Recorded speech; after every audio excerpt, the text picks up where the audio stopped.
नमस्कार। आज हम डिस्कस करेंगे टॉपिक पे जिसका नाम है ओलिक्रेनन बर्साइटिस या स्टूडेंट्स एल्बो। बहुत ही अच्छा सा नाम है स्टूडेंट्स एल्बो। आइए सबसे पहले समझते हैं कि ये क्या होता क्या है। हमारे हाथ की जो ये हड्डी इस बॉर्डर की हड्डी होती है, इसका नाम होता है अल्ना। इसका जो ऊपर का पोर्शन जो जॉइंट बनाता है उसे हम कहते हैं ओलिक्रेनन। तो ओलिक्रेनन टर्म यहाँ से आया क्योंकि ये जो हड्डी का पोर्शन है इसे ओलिक्रेनन कहा जाता है। नेचर ने जो जो हड्डी के प्रोमिनेंट पार्ट हैं जो सबक्यूटेनियस है उस पर एक थैली रखी हुई है, बैग है जिसके अंदर फ्लूइड होता है। ये इसलिए होता है कि उस बोन को प्रोटेक्ट करने के लिए, उसके फ्रिक्शन रोकने के लिए। उस बैग ऑफ फ्लूइड को हम वर्सा कहते हैं। तो जो इस ओलिक्रेनन पे जो बर्सा है उसकी जब इन्फ्लेमेशन होती है तो उस कंडीशन को ओलिक्रेनन बर्साइटिस कहा जाता है। अब हम ये जानते हैं ये होता क्यों है। इसके कई कारण हैं। जो सबसे कॉमन कारण है वो होता है कंटिन्यूअस रिपीटेड फ्रिक्शन। अगर कोई स्टूडेंट हो और यूं हाथ रख के हमेशा पढ़ाई करता हो, या आप डेस्क जॉब करते हैं आप हमेशा हाथ यूं रखते हैं, तो ये यहाँ पे फ्रिक्शन होता रहता है कंटिन्यूस। अगर बड़े देर तक आप हाथ रख के यूं काम करते हैं तो जिसकी वजह से इस बर्सा में इन्फ्लेमेशन हो जाती है और स्वेलिंग आनी शुरू हो जाती है। क्योंकि स्टूडेंट्स यूं हाथ रख के पढ़ाई करते हैं इसलिए ये स्वेलिंग जो आती है और जो पेन होता है इसका नाम स्टूडेंट्स एल्बो रखा गया है। One of the commonest cause. कभी चोट लगी, आप गिरे और सीधा अपने एल्बो नीचे टच कर दिया, एल्बो के बल पे गिरे, तब वहाँ पे इन्फ्लामेशन हो जाती है जिसकी वजह से स्वेलिंग आ सकती है।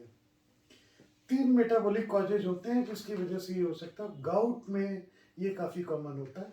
अगर गाउट होता, किसी को रोमेटाइड अर्थराइटिस हो तब ये स्वेलिंग हो सकती है, या जब इस बर्सा में इन्फ्लामेशन हो जाए, इन्फेक्शन हो जाए, इन्फेक्टिव ओलिक्रानिन बर्साइटिस कहा जाता है, तब इस यहाँ स्वेलिंग आती है। आखिर इन्फेक्शन इस जगह पे कैसे होता है? क्योंकि वो बंद पाउच है।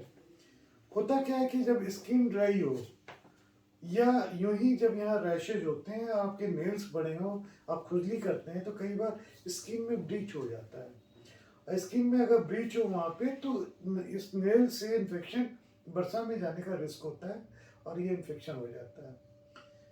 तो 5 कारण हमने डिस्कस किए जिसकी वजह से ये होता है। Number 1, continuous repeated friction of bursa, जो स्टूडेंट्स में सबसे कॉमन होता है, जो डेस्क जॉब करते हैं, जो लैपटॉप वगैरह पे ज़्यादा देर रहते हैं उनमें होता है। ट्रॉमा, अगर आप इसके बल पे गिरे हो, गाउट, रूमेटॉइड अर्थराइटिस या इन्फेक्शन। ये 4-5 कॉज हैं जो सबसे कॉमन होते हैं जिसकी वजह से ये प्रॉब्लम आती है। इसमें होता क्या है, इसमें अगर स्टूडेंट एल्बो है तो इसमें एक डल एक शुरू होगा, हल्का सा पेन शुरू होगा, स्वेलिंग होगी थोड़ी सी, जो धीरे धीरे धीरे करके बढ़ती चली जाएगी वक्त के साथ साथ। स्वेलिंग भी बढ़ेगी, दर्द भी बढ़ता चला जाएगा। अगर आपको ट्रोमेटिक है तो आपको चोट लगी है, चोट लगने की इमीडिएट बाद पेन और स्वेलिंग लेके आप आते हैं। वैसे ही गाउट जब होता है तो गाउट में भी सडन अटैक होता है कि आप रात में सोए हैं, अचानक बीच रात में आपकी नींद खुल गई है और वहाँ पे पूरा जॉइंट रेड पड़ा हुआ है, स्वेलिंग अच्छी खासी आई हुई है और दर्द हो रहा है। इन्फेक्शन में भी बहुत शॉर्ट हिस्ट्री होती है, 2 दिनों की हिस्ट्री होती है। कई बार ये पेन काफ़ी ज़्यादा बढ़ जाता है तो बहुत ज़्यादा ही लोग प्रॉब्लम में आ जाते हैं पेन लेकर। इसमें इन्वेस्टिगेशन क्या करवाते हैं? इसमें इन्वेस्टिगेशन सबसे कॉमन जो होता है दैट इज क्लिनिकल एग्जामिनेशन और हिस्ट्री। इसीलिए इस जाड़े के मौसम में भी कोट हटाकर शर्ट मोड़ करके ये वीडियो बना रहा हूँ कि मैं इस पॉइंट को दिखा सकूँ जहाँ ये प्रॉब्लम आती है। ये पॉइंट है जहाँ पे पेन और स्वेलिंग आनी शुरू हो जाती है। तो हिस्ट्री और एग्जामिनेशन सबसे कॉमन होता है। जब भी यहाँ स्वेलिंग देखेंगे आपको समझ में आ जाएगा कि ये और कुछ नहीं है, ओलिक्रानिन बर्साइटिस है।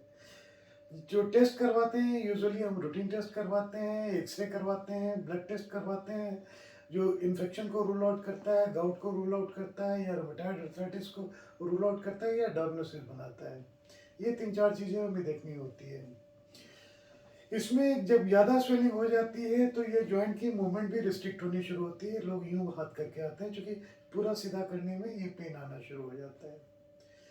मोस्ट ऑफ द केसेस में इसका ट्रीटमेंट बहुत ही ईजी होता है कि इसमें हम आइस पैक लगाते हैं, जो एनएसएआईडी कहते हैं, या जो लेमैन टर्म में आप लोग पेन किलर्स कहते हैं, लेकिन pain killers actually pain killer नहीं होते हैं, वो एंटी इंफ्लामेटरी ड्रग्स होते हैं जो मैक्सिमम आप पेन किलर्स कहते हैं। वो उस पर्टिकुलर पॉइंट का इन्फ्लामेशन कम करते हैं जिसकी वजह से पेन खत्म होती है। तो पेन किलर कोई आपका दुश्मन नहीं है, आपका one of the best friend है जो आपको अपने काम करने के लायक बना रहा है। उससे आपने उसको हेट नहीं करना, उसको हटाना नहीं है साइड में, कह रहे ये तो पेन किलर है, ये नहीं लेना है। तो एनएसएआईडी जो non steroidal anti inflammatory drugs देते हैं, आइस पैक देते हैं, और किसी वजह से अगर फ्रिक्शन वगैरह होती है तो हम बोलते हैं कि इस प्रेशर पॉइंट को अवॉइड करो। मोस्ट ऑफ द केसेस में ये ठीक हो जाता है, इसके आगे नहीं जाना पड़ता है। अगर इसमें आराम नहीं आ रहा है तो हम निडल से सिरिंज और निडल लेके भीतर का फ्लूइड निकाल के चेक करते हैं कि कहीं कोई पस तो नहीं है, कहीं वो गाउट के ग्रैन्यूल्स होते हैं वो ग्रैन्यूल्स तो नहीं आ रहे हैं। अगर उन सब चीज़ों से भी ठीक नहीं होता है तो ये हम जॉइंट के अंदर कई बार स्टेरॉइड, अगर इन्फेक्शन नहीं हो तब स्टेरॉइड का इंजेक्शन देते हैं, साथ में हाइलुरोनिडेज मिक्स करके देते हैं, इससे ये सेटल डाउन कर जाता है। बहुत ही रेयर कंडीशन में इसे ऑपरेट करना पड़ता है, ऑपरेट करके इसको निकालना पड़ता है, बट 99% केसेस में ये कंजर्वेटिव ट्रीटमेंट में ठीक हो जाता है। आज के लिए बस इतना ही। अगली बार फिर हम मिलेंगे। जो रिस्ट पे पेन होता है सबसे कॉमनली इस पॉइंट पे, जिसे डी कर्नल्स डिजीज कहते हैं, उस टॉपिक के साथ उस पर डिस्कस हम अगले वीडियो में करेंगे। तब तक के लिए नमस्कार।